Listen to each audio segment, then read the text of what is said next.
Hello guys, welcome to another video in my channel. अभी हम जिस मैच के बारे में बात करने वाले हैं वो है आज का वाइट रेड प्लस का मैच, जो कि होने जा रहा है ससेक्स और ग्लैमरगन के बीच में। तो ये मैच जो है होने जा रहा है काउंटी ग्राउंड होवे में, जो कि ससेक्स का घर है। आखिरी दो जो मैच थे ससेक्स के वो भी मतलब बारिश की वजह से नहीं हो पाए थे। एक मैच से मेरे ख्याल सोमरसेट के अगेंस्ट में था और एक मैच सरे या फिर ऐसा कुछ था जो कि नहीं हो, हाँ सारे का अगेंस्ट में मैच था जो आपको याद ही होगा। वो मैच भी नहीं हो पाया था जहाँ पर सरे ने कुछ हद तक बैटिंग करा हुआ था और उसके बाद मैच बंद हो गया था फर्स्ट इनिंग्स के कुछ ओवर के होने के बाद ही। और ग्लैमरगन ने आखिरी मैच जो खेला था मेरे ख्याल से मिडिल सेस के अगेंस्ट में, वहाँ पर उन्होंने काफ़ी कॉम्प्रीहेंसिवली जीत हासिल करा हुआ था। कुछ चेंजेस उन्होंने करे थे ना सिर्फ अपने प्लेइंग 11 पर बल्कि बैटिंग ऑर्डर वगैरह में भी। तो उसके बाद थोड़ा बहुत काम पे आया था चीज़ें, और बैटिंग में फिर भी इश्यूज़ रहे हैं। सिर्फ कॉलिन इंग्राम कुछ हद तक परफॉर्म करे थे, लेकिन उसके बाद बाकी कोई कंसिस्टेंसी देखने को नहीं मिली है। लेकिन बॉलिंग काफ़ी अच्छी हुई थी उनकी तरफ से और वो मैच जीत गए थे वो। ये मैच होने जा रहा है काउंटी ग्राउंड होवे में, ठीक है। और सक्सेस का ये घर है। इस ग्राउंड पे ऑलरेडी मेरे ख्याल से एक आध मैच हो चुका है जो हमने कवर भी करा रखा है। वेदर ओवरकास्ट है, मतलब अभी अगर आप देखेंगे तो बारिश हो रहा है, लेकिन मुझे ख्याल से मैच के टाइम पे बारिश के चांसेस नहीं हैं और मैच हमें पूरा ही देखने को मिल जाएगा। तो स्टार्ट करते हैं मैच की एनालिसिस। आखिरी 5 मैच की अगर हम बात करें तो साढ़े सासेक्स ही है, यहाँ पर 4-0 से आगे है और एक मैच नो रिजल्ट रहा है। इस ग्राउंड पे भी रिकॉर्ड्स ठीक ठाक है, बहुत अच्छा या बहुत बुरा कुछ नहीं, थोड़ा सा ज़्यादा ही हारी है ससेक्स की टीम वैसे। तो देखते हैं जब ये दोनों टीमें आमने सामने होती हैं हिस्टोरिकली क्या होता है। जैसा कि मैं हमेशा कहता हूँ कि ग्लैमरगन के मैचेस में थोड़ा सा आपको कम इन्फॉर्मेशन मिलता है। मतलब कुछ प्लेयर्स होते हैं जो रह जाते हैं, लेकिन टीम इनकी बदलती रहती है। अगर आप मतलब मेनली 2 साल पुराना ही मैच देखेंगे तब भी आपको मतलब काफ़ी अनयूजुअल प्लेयर्स देखने को मिलेंगे और अननोन प्लेयर्स देखने को मिलेंगे। तो वैसा ही है, तो यहाँ पर भी ऐसी चीज़ें हमें देखने को मिलेंगी। तो जो जो प्लेयर्स हैं उनके बारे में ही हम थोड़ा बहुत फोकस करेंगे। तो ये है 2018 का मैच, जो कि हुआ था इसी ग्राउंड पर। ग्लैमरगन ने बना था 173। करंट स्कोर मेंबर्स में आपको इनग्राम दिख जाएंगे, जो मेजॉरिटी ऑफ द फिक्सचर्स में इनके रिकॉर्ड्स अच्छे होते हैं। आखिरी मैच पर अच्छी बैटिंग उन्होंने करी थी। अभी इसका दो मतलब प्रोस्पेक्ट हो सकता है। एक तो मिडिल से इसका बॉलिंग था जिसके अगेंस्ट सभी रन बनाते हैं, आपने देखा ही होगा इस सीजन में, तो वो भी एक बात रहा है। और ओपनिंग पे आए थे वो, क्योंकि क्रिस कुक नहीं खेले थे तो डेविड लॉयड कैप्टेंसी कर रहे थे और वो मिडिल ऑर्डर में आ गए थे। अभी आज के मैच में क्रिस कुक वापस आ सकते हैं और क्रिस कुक के वापस आने का मतलब है कि मिडिल ऑर्डर में वही आएंगे। तो फिर से क्या डेविड लॉयड ओपनिंग करेंगे या इनग्राम को उन्हीं की जगह पर मतलब उसी ओपनिंग स्लॉट पे रखा जाएगा, ये देखना पड़ेगा। लेकिन जो भी हो, यहाँ पर इनग्राम और लॉयड दोनों के परफॉर्मेंस रहे हैं। और लॉयड मैं हमेशा कहता हूँ कार्डिफ में हमेशा इनके रिकॉर्ड्स अच्छे रहते हैं, हालांकि परफॉर्मेंस इस सीजन में उतना अच्छा नहीं रहा। करंट स्क्वाड मेंबर्स में तो विल वियर दिख जाएंगे जिन्होंने यहाँ पर विकेट निकाला था। ससेक्स ने चेस कर लिया था, लीड किया था ल्यूक राइट ने, और ये एक ऐसा नाम है जिनका इस फिक्सचर में कमाल का रिकॉर्ड रहा है। कुछ मैचेस मैं आपको यहाँ पे दिखाऊंगा, अगर मैं थोड़ा सा पुराना मैचेस भी आपको दिखाने ले जाऊँ जहाँ पर जाके ज़्यादा कोई फायदा नहीं है, लेकिन रिकॉर्ड्स अगर हम ढूंढने जाएंगे तो ल्यूक राइट का आपको बहुत बढ़िया रिपोर्ट मिलेगा। अच्छा, यहाँ पर जीत गई थी ससेक्स की टीम, जो कि कार्डिफ में हुआ था। उसके बाद होवे में आ गए हम, तो ससेक्स ने यहाँ पर बना था 186, ठीक है। करंट स्क्वाड मेंबर्स में से आपको रॉलिंस दिख जाएंगे, सॉल्टर, वैंडरवोल्टर के विकेट्स, ग्लैमरगन यहाँ पर बैटिंग कोलैप्स। एक और चीज़ आपको नोटिस करने मिल जाएगा कि ग्लैमरगन का बैटिंग यहाँ पे अच्छा हुआ है, लेकिन वो हुआ है सिर्फ और सिर्फ उनके घर पे जो कि है कार्डिफ में। जैसे ही वो होवे में आ जाते हैं ना, उनकी बैटिंग उतनी अच्छी नहीं रही है हिस्टोरिकली। तो ये एक एग्जांपल है जिसको लीड किया था राशिद खान ने, साथ में टाइमल मिल्स, जो करंट स्क्वाड में अवेलेबल हैं। और तो कोई बॉलर अवेलेबल नहीं, राशिद खान लेट आएंगे, मतलब कुछ मैचेस बाद आप उनको खेलते हुए देख लेंगे, कोई बड़ी बात नहीं है। ससेक्स ने यहाँ पर बहुत ही बड़ी जीत हासिल कर ली। उसके बाद फिर से हम ओवर में आ गया, फिर से देखिए ग्लैमर की बैटिंग अच्छी नहीं हुई, ठीक है। लॉयड का यहाँ पर रन्स थे, बिल्स यहाँ पर फिर से विकेट निकाल रहे हैं और उनका परफॉर्मेंस काफ़ी अच्छा रहा है इस फिक्सचर में, ऐसा देखा गया है। ये जो 3 विकेट आप देख रहे हैं, यहाँ पर हैट्रिक निकाला था उन्होंने। अच्छा, इसके सिवाय ओली रॉबिन्सन भी यहाँ पर 2 विकेट निकालने में सक्षम हुए थे, जो आज के मैच में वापस आने वाले हैं। और काफ़ी कहानी रहा है इनको लेकर, आपको पता ही होगा। तो वो आज के मैच में वापस आने वाले हैं, मोस्ट प्रोबेबली क्रिस जॉर्डन की जगह पर।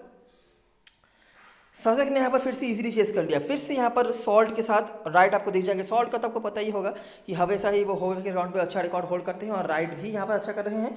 अच्छा, तो ये 2 मैच आप देख सकते हैं होवे में हुआ है, जहाँ पर आज का मैच भी होने वाला है। और ग्लैमरगन की बैटिंग हिस्टोरिकली यहाँ पर अच्छी नहीं हुई है, सिर्फ एक मैच में लॉयड ने कुछ रन बनाया, नहीं तो यहाँ पर भी बैटिंग उनका उतना अच्छा नहीं हुआ था।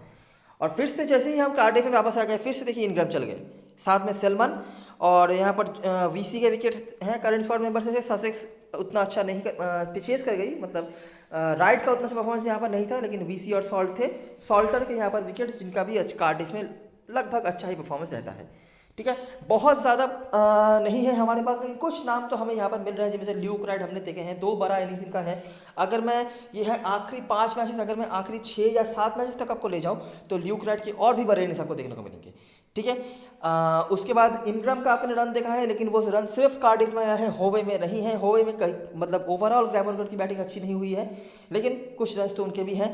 टाइमन मिल्स का आपने नाम देखा है, एक मैच में हैट्रिक भी हुआ है। और भी कुछ बॉलर्स है जो करंट स्क्वाड में अवेलेबल नहीं है। ओलिडो मिशन का एक मैच में नाम आपने देखा है, सॉल्टर का नाम देखा है, लेकिन वो भी कार्डिफ में ही है।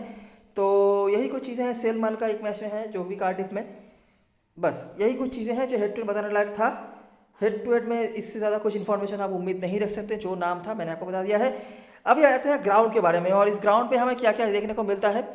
फिल सॉल्ट, ल्यूक राइट, हमेशा ही मैं कहता हूँ स्पेशली फिल सॉल्ट का यहाँ पर परफॉर्मेंस बेटर रहता है। ल्यूक राइट थोड़ा सा हिट और मिस टाइप है, मतलब जस्ट चलते हैं, बहुत लंबा खींचते हैं, लेकिन कंसिस्टेंसी की थोड़ी सी कमी नजर आती है इस ग्राउंड पर। लेकिन लंबा इनिंग्स खेलने की एबिलिटी इनके पास भी है। बाकी आप देख ही सकते हैं फिल सॉल्ट 41 के आसपास इनका औसत रहता है, तो मतलब कुछ ज़्यादा ही अच्छा रहता है इनका यहाँ पे। बॉलिंग पे कंसिस्टेंटली कोई बताने के लिए नहीं है, क्योंकि उस तरह से कंसिस्टेंट कोई बॉलर नहीं रहते हैं। अभी एक बार देख लेते हैं कि जब इस ग्राउंड पे मैचेस होते हैं तो कैसा होता है सीन। स्टार्ट करते हैं इस मैच से। देखिए, जो मेन चीज़ आपको इस ग्राउंड पे समझना होता है कि रन्स यहाँ पे बन जाते हैं। ठीक है, हार्ड हिटर जो बैट्समैन वगैरह होते हैं वो यहाँ पर इजीली रन बना देते हैं, 170, 180, 190 तक भी बनता है, और वो चेस भी हो जाता है अगर आपके पास अच्छी खासी बैटिंग लाइनअप है तो।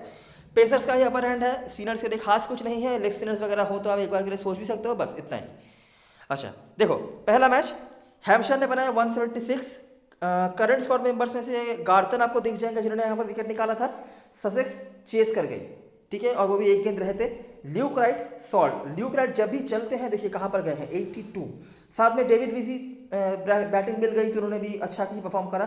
अभी तक इस सीजन में ज़्यादा कुछ करने का मौका नहीं मिला है उनको। हालांकि पिछले मैच पर जो मैच पूरा नहीं हो पाया था सारे के अगेंस्ट में, वहाँ पर उनको पहले ओवर में बॉलिंग मिल गई थी और विकेट भी उन्होंने निकाला था। अभी बॉलिंग उनको रेगुलरली मिलती नहीं है, और अगर मिलेगी भी तो कितना ओवर मिलेगा वो भी एक सवाल बना रहता है। तो इसीलिए ज़्यादा बॉलिंग पे आप डिपेंड नहीं कर सकते इनके। लेकिन हाँ, जब भी जितना भी इनको अपॉर्चुनिटी मिलता है ये हमेशा सर्विस देते हैं। पेसर्स का अपर हैंड, साथ में लेग स्पिनर्स का है यहाँ पर एक विकेट। अगला मैच देखिए 195 बना, ठीक है। मिल्स यहाँ पर 2 विकेट निकाल रहे हैं गार्टन के साथ। चेस तो नहीं हुआ, लेकिन 194 यहाँ पर भी बना। ल्यूक राइट, सॉल्ट फिर से, डेविड विसी फिर से, रॉलिंस। जैसे मैंने हमेशा ही बताया है कि जैसे जैसे सीजन आगे चलता जाता है इस ग्राउंड पे रॉलिंस का परफॉर्मेंस भी अच्छा होता जाता है, जो कि यहाँ पर भी आपने देखा ही होगा पहले जो मैचेस हमने कवर कर रखे हैं। एसएस का अपर हैंड है स्पिनर्स के साथ, कुछ विकेट्स। अगला मैच ये हुआ था एसएस के अगेंस्ट में। देखिए एसएस जैसी टीम यहाँ पर 197 बना रही है। ऑलरेडी एसएस की बैटिंग के बारे में आपको काफ़ी आइडिया हो ही चुका होगा, तो वो यहाँ पर 197 बना रही है, मतलब आप समझ सकते हैं रन यहाँ पे बन सकता है इजीली। रॉलिंस के विकेट्स हैं, साथ में मिल्स और रॉबिन्सन के भी एक करके विकेट। ससेक्स यहाँ पर चेज नहीं कर पाई, लेकिन रन्स यहाँ पर भी बने थे। राइट का यहाँ परफॉर्मेंस था। आरन थॉमसन जो भी करंट स्क्वाड में अवेलेबल है, लेकिन खेल पाना मुश्किल है। वीजी देखिए हर मैच में इनका कॉन्ट्रीब्यूशन है। बड़ा इनिंग्स भले ही नहीं हो, लेकिन 30-40 के भीतर रन्स तो है ही, और उनके पास बैटिंग आ भी रही है, ठीक है। साथ में रॉलिंस, पेसर्स के साथ स्पिनर्स कुछ विकेट्स। स्पिनर्स मतलब लेग स्पिनर्स वगैरह ही यहाँ पर majority of the time wickets दिखे जाते हैं, लेकिन कोई डोमिनेशन वगैरह नहीं है। अगर कोई बॉलर डोमिनेट करता है तो वो पेसर्स ही होते हैं मोस्ट ऑफ द टाइम्स। और ये मेरे ख्याल से पिछले सीजन का ये मैच विलियम्स का कैसे था।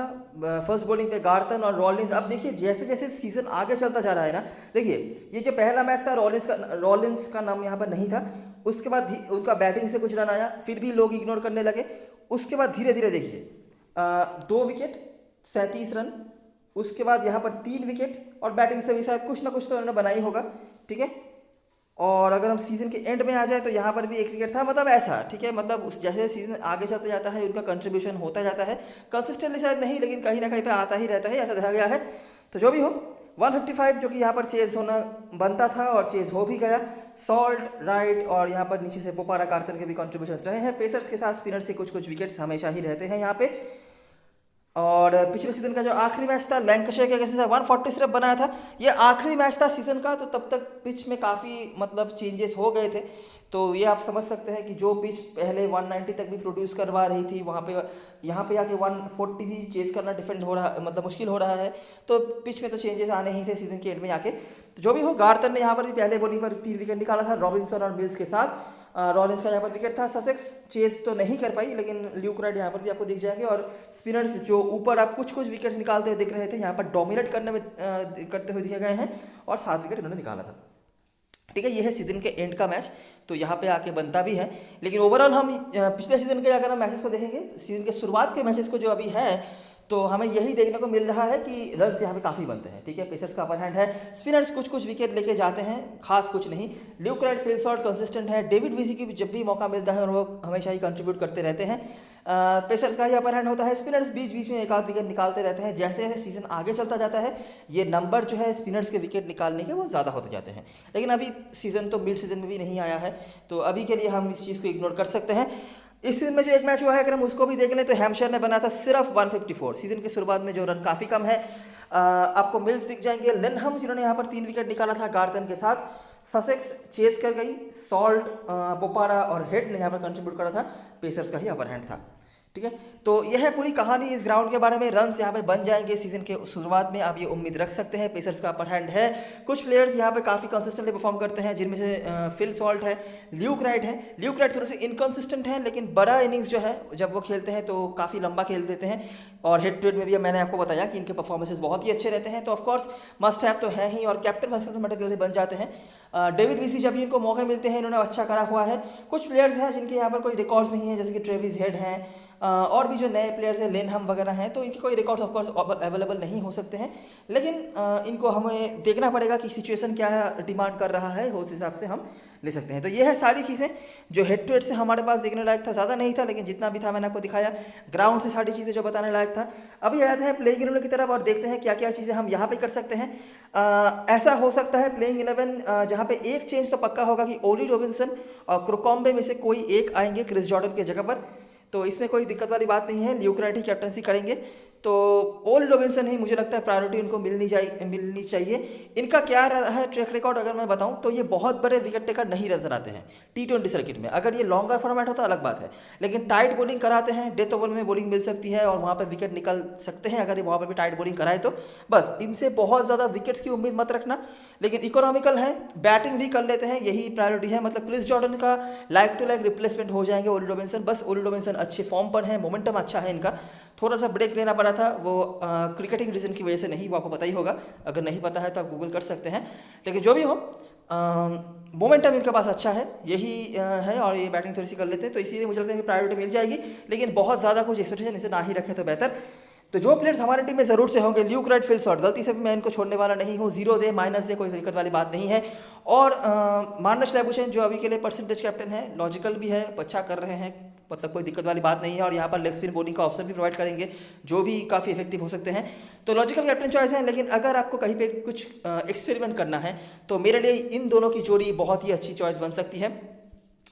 उसके बाद ट्रेविस हेड है, बोपारा है, दिलरे लॉलिंस या वीसी में से कोई ऊपर नीचे हो जाएंगे।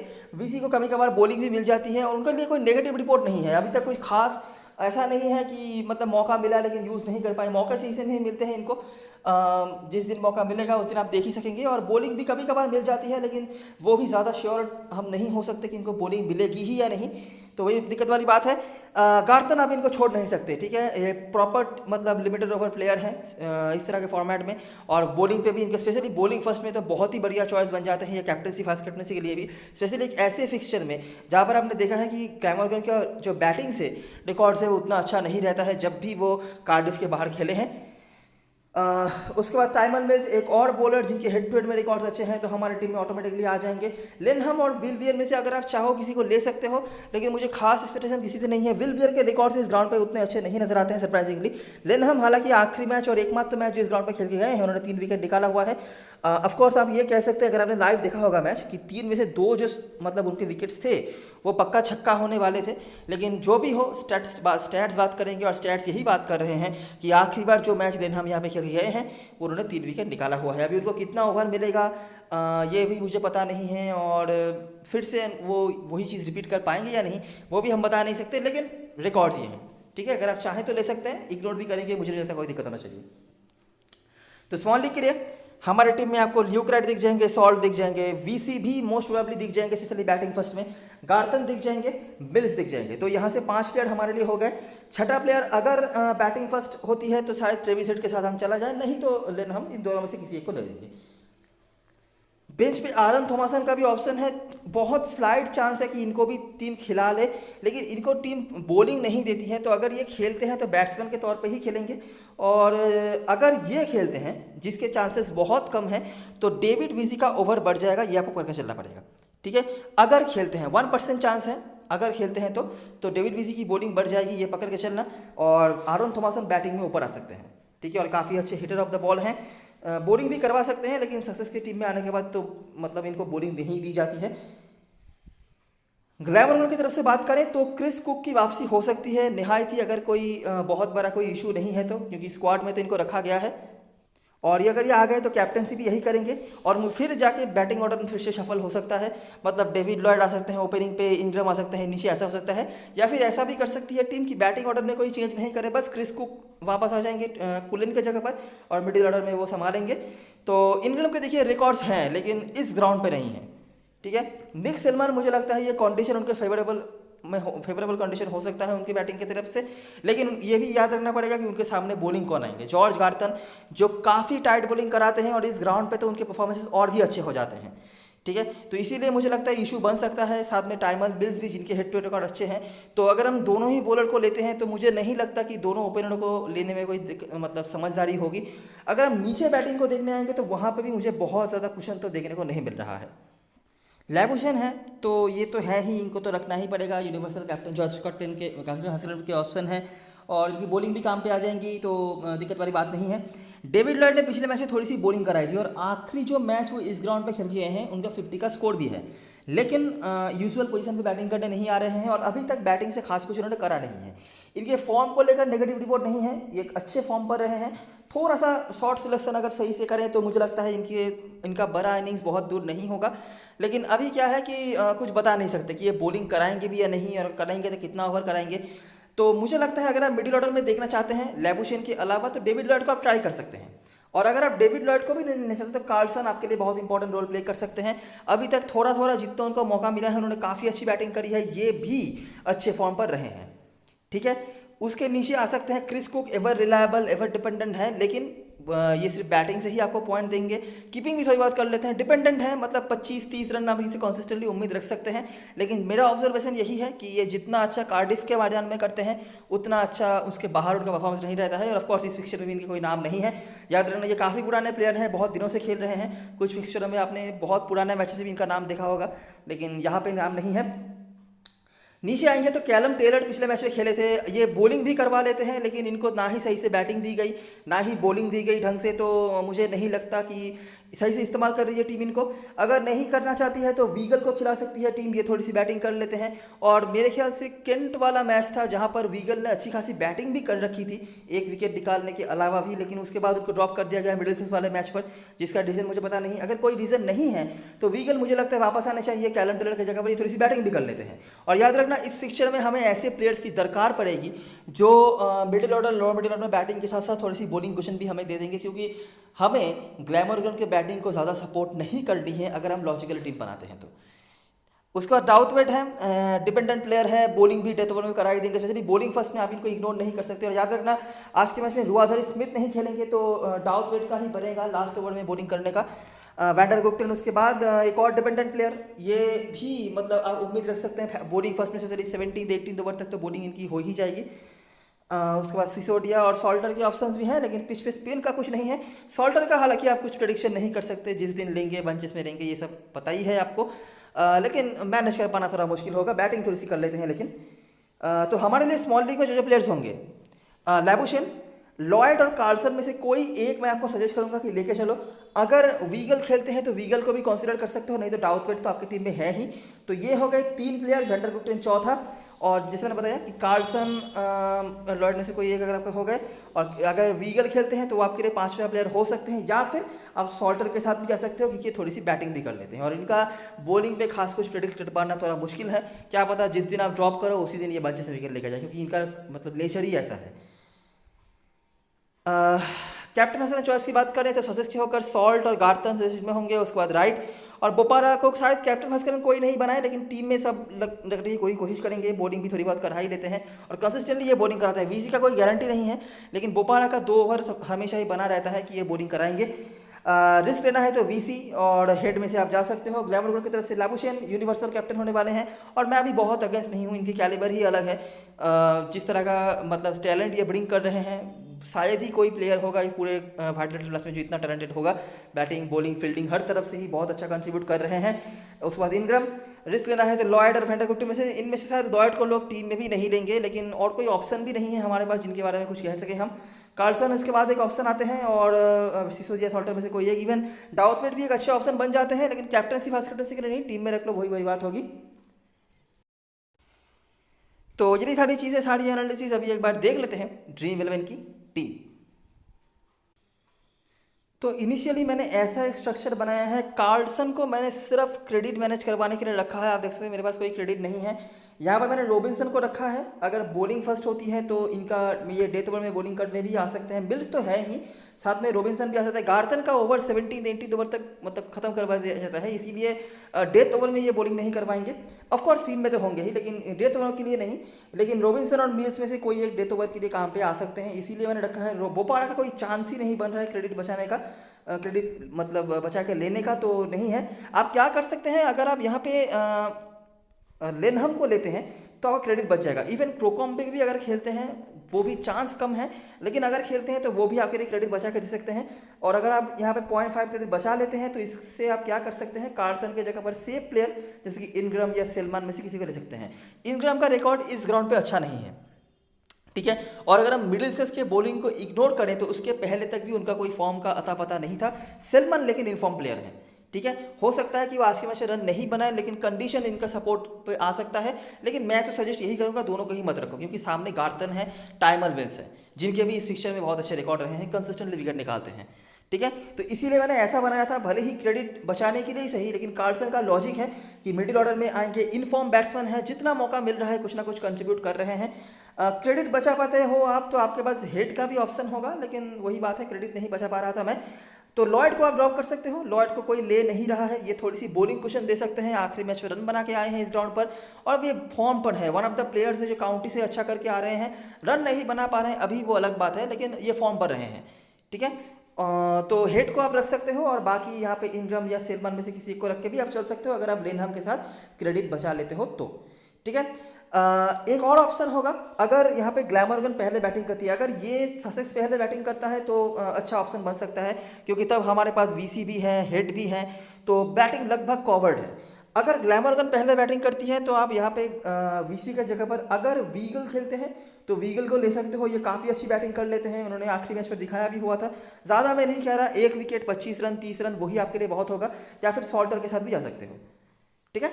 तो ऐसा भी आप मतलब चेंजेस वगैरह कर सकते हो, ये आपके ऊपर है, लेकिन कोशिश आपको यही करना है अगर आप लॉजिकली सोच रहे हो तो, कि ग्लैमरगन के middle order low middle order के बैट्समैन को टारगेट करना है, जो उनकी तरफ से प्रॉपर बॉलिंग करते हैं, ऐसे बैट्समैन हमारे लिए ज़्यादा इंपॉर्टेंट रखेंगे, ठीक है। मानस लाबुशेन तो है ही, बाकी मैं ऑप्शंस की बात कर रहा हूँ। इनग्राम आप टीम में रख सकते हो, मुझे नहीं लगता बहुत दिक्कत होगा उनको टीम में रखने में, लेकिन याद रखना मिडिल से मैच से पहले उनका कोई फॉर्म नहीं था और रिकॉर्ड्स भी इनके यहाँ पे अच्छे नहीं हैं। डेविड लॉयड आखिरी मैच में रन बना के गए हैं, फॉर्म पर है, भले ही रन नहीं बना पाए हैं, और क्या पता कुछ ओवर की बॉलिंग भी आपके लिए करवा दे तो और भी इफेक्टिव वो हो सकते हैं, ठीक है। कैप्टन भास्कर चॉइस की बात करें, देखिए लाबुशेन मैं अगेंस्ट नहीं हूँ, मैं कहीं भी उनके बारे में कुछ नेगेटिव रिपोर्ट नहीं है, आप बना सकते हो सकता है फेल हो जाए, लेकिन स्मॉल लीग में कोई दिक्कत वाली बात नहीं होनी चाहिए अगर आप रिस्क लेना चाहते हो, ठीक है। तो ऑफकोर्स ल्यूक राइट और सॉल्ट का ऑप्शन जेन्युइनली बन जाता है, बॉलिंग फर्स्ट में गार्थन का भी ऑप्शन आ जाता है, ठीक है। तो आपको क्या करना है, बॉलिंग फर्स्ट अगर कर रही है ससेक्स की टीम तो आप लाबुशेन कैप्टन और वैसे ही Salt via Luke Wright vice captain कर सकते हो, और अगर आप रिस्क ले रहे हो तो सॉल्ट और वाइस राइट का captain vice captain combination regardless of toss बना सकते हो, क्योंकि ओपनिंग करने आएंगे, और गार्थन का भी ऑप्शन बना रहता है हमेशा बॉलिंग फर्स्ट में, ठीक है। तो यही कुछ चीज़ें हैं, तो यही सारी चीज़ें और सारी एनालिसिस वीडियो अगर पसंद आया हो तो लाइक ज़रूर करना, सब्सक्राइब करना चैनल को। मुझे ये मैच लॉजिकली तो सही लग रहा है। अभी देखिए क्या है कि जो जो हम बता चुके हैं, जो जो हिस्ट्री है, ज़रूरी नहीं वो रिपीट हो सकता है कि आज ससेक्स की टीम ही 100 रन के भीतर निपट जाए, हो सकता है। लेकिन जो बेसिस है उस बेसिस पे तो मुझे लग रहा है कि ये मैच कंपैरेटिवली इजी हो सकता है। अभी देखना पड़ेगा मैच में कैसा होता है। आप कभी भी ऐसा नहीं कर सकते कि नहीं मैच इजी लग रहा है तो इन्वेस्ट ज़्यादा कर दें। हमेशा इक्वल इन्वेस्टमेंट के साथ जाना चाहिए। लेकिन जो भी हो, अगर चीज़ें आपको पसंद आई हो तो वीडियो को लाइक करके जाना, सब्सक्राइब करना, चैनल को टेलीग्राम चैनल पर जरूर ज्वाइन हो जाना, क्योंकि लास्ट मोमेंट पे सारी अपडेट्स वगैरह वहीं पे आने वाली हैं। तब तक के लिए best of luck for this match and goodbye for now.